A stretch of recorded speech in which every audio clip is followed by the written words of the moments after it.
Baik teman-teman, selanjutnya kita akan jadi kan kita nanti akan bikin sistem login ya.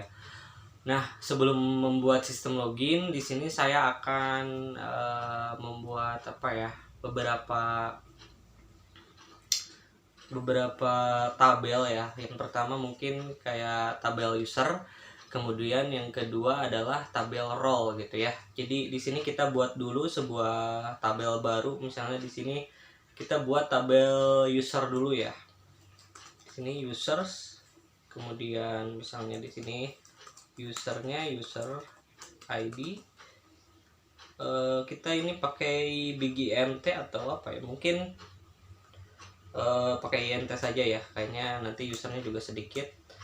Atributnya kita pilihkan ke unsigned biasa, ini auto increment. Kemudian di sini kita ininya mungkin username ya, username varchar mungkin username, atau pakai email aja ya, user email nya 255. Kemudian di sini user password atau password ya, nggak usah pakai user di sini. Email, password nanti 255 juga karena nanti akan dalam bentuk hash ya. Lalu di sini mungkin role ID.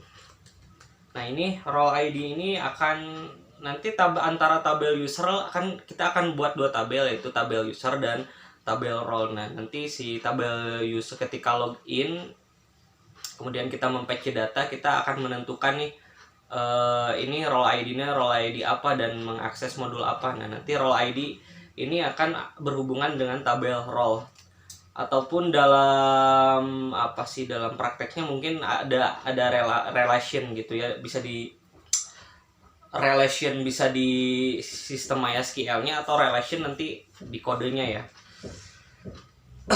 Oke lah, saya tidak ingin terlalu ini juga ya. Ininya mungkin role ID kita setnya small int, kemudian ini kosongkan, biarkan nanti dia ngisi sendiri ya.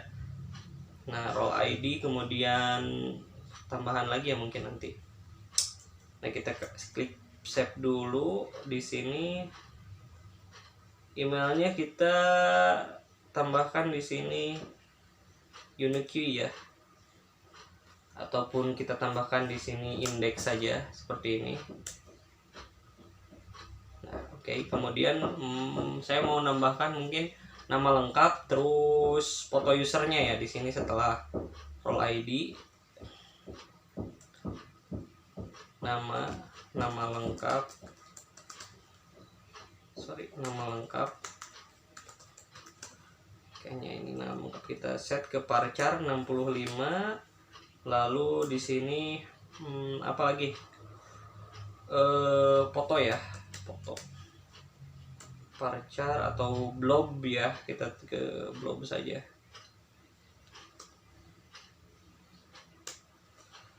Blob, oke. Kita setnya untuk blobnya 0. Kemudian ini nama lengkapnya juga 0. Baik, kita klik set. Oke, kita klik structure. Nah, oke teman-teman, jadi ini udah ya. Kita buat tabel usernya seperti ini. User ID ininya auto increment ya, jadikan primary key. Kemudian di sini ada email, dijadikan index. Ada password, role ID, nama lengkap, dan foto. Nah, selanjutnya kita akan bikin user role ya. Di sini user role. Kita tulis di sini role ID. Di sini kita small int saja ya, teman-teman, small int. Kemudian di sini auto increment, atributnya unsigned. Kemudian di sini apa ya, role name-nya ya, role name. Kita tulis di sini role name varchar 65. Kemudian di sini role alias. Nanti akan saya jelaskan lah pokoknya. Sebenarnya kan kalau di Laravel itu kayak, sebenarnya saya kan nggak terlalu ngerti ya sama Laravel, tapi pernah ya sekali saya ikut project Laravel. Di Laravel kan sudah ada kayak semacam library ataupun modul ya, kayak Spati Laravel ya. Saya mempelajari kayak desain DB-nya itu ada klasifikasi role-nya. Jadi role ini nanti dikasih hak akses ini, role ini dikasih hak akses ini. Jadi enak ya kalau di framework yang udah besar, karena dia udah banyak dukungannya gitu, banyak library-nya. Jadi mungkin tinggal pakai dan tinggal dikit-dikit. Nah, kalau di Zil PHP memang kita harus mendesain sendiri ya. Atau sebenarnya ini juga desain role seperti ini nggak mesti seperti ini, jadi teman-teman bisa terserah mau ngedesain role-nya seperti apa, tapi saya akan memberikan contoh role yang akan saya bangun itu ya kurang lebih nantinya seperti ini gitu ya. Nah, ini varchar. Nah, role name itu kayak nama role yang buat identifikasinya, ini administrator, admin atau apa ya role name-nya. Jadi nanti role name-nya itu tidak terbatas gitu ya, bisa ditambahkan sama si administrator. Nah, ini role aliasnya juga 65, ini kita set 0 juga lah ininya. Kemudian di sini ada role modul. Nah, role modul ini mau saya buat terbatas dalam artian tidak fleksibel ya.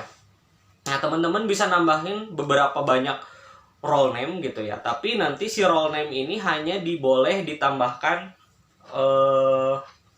satu role modul. Nanti kita akan buat manajemen role-nya di aplikasi. Jadi kita buat banyak role name, ada administrator, ada petugas, ada dokter, ada resepsionis, ada perawat dan lain sebagainya. Nanti setiap user, setiap role name itu bisa ditambahkan satu role modul. Role modul itu nantinya akan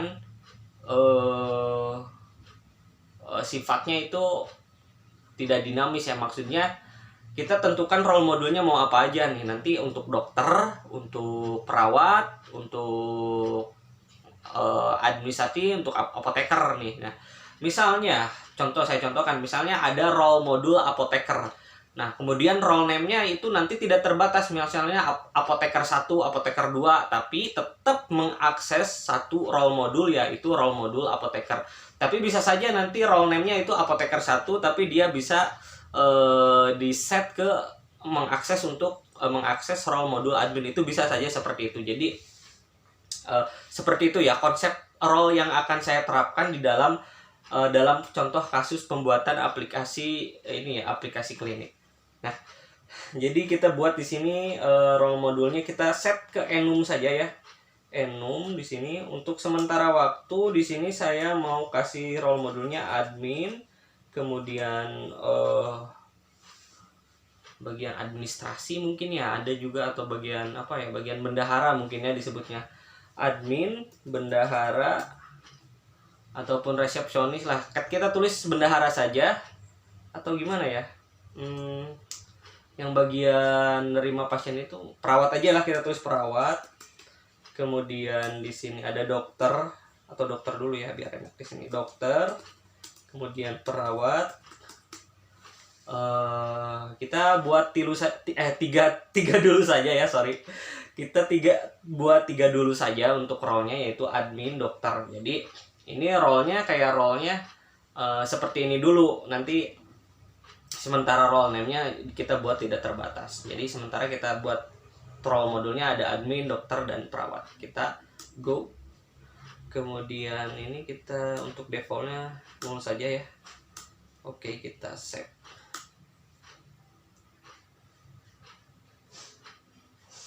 Nah, jadi teman-teman seperti itu ya. Nanti si role ID ini nanti misalnya udah ditambahkan nih di user role-nya ada banyak gitu ya. Kemudian ketika menambahkan user, si administrator cukup memilih role name-nya saja. Nah, di dalam nanti akan ada pilihan role name-nya, dan yang di-insert-nya itu adalah cuma role ID-nya saja, role ID-nya, bukan role name-nya saja.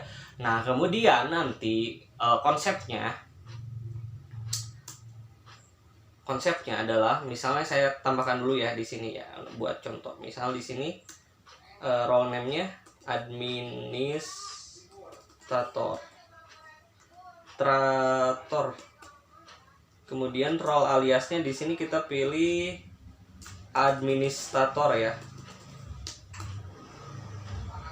Kemudian role modulnya kita pilih misal di sini admin. Kita klik. Kita klik browse. Nah, di sini kan udah ada role name, role alias, dan role modul ya. Nah, nanti kan pada saat manajemen menambahkan usernya itu, si administrator pilih tuh si user itu mau role name-nya apa, pilih role name-nya. Nanti yang di inputnya itu cuma role ID-nya saja di dalam tabel user. Nah, kemudian nanti pas login, kemudian si aplikasi kita akan mengidentifikasi gitu ya. Ini role name-nya apa? Role name-nya administrator. Kemudian si aplikasi cek role modulnya apa? Oh, role modulnya adalah admin. Oh, berarti itu harus diarahkan ke modul admin gitu, diredirect ke bagian yang mengandung role untuk admin gitu, seperti atau ke folder admin ya yang sebelumnya kita buat. Jadi seperti itu. Jadi nanti kita akan buat lab join pada saat udah login si usernya, dan kita akan menentukan role modulnya apa gitu. Baik, ini sementara waktu desainnya seperti ini dulu. Nah, user, kemudian user role. Nah, nanti ada tambahan juga untuk season handlernya. Jadi kita akan mengelola season di dalam database. Nah, nanti kita akan buat seperti itu dulu. Jadi nanti mungkin kita buat buat halaman login, kemudian nanti buat memparsing gitu. Jadi ini role-nya perawat, ini akses perawat, ini role-nya admin, aksesnya ke admin gitu. Baik teman-teman, seperti itu ya.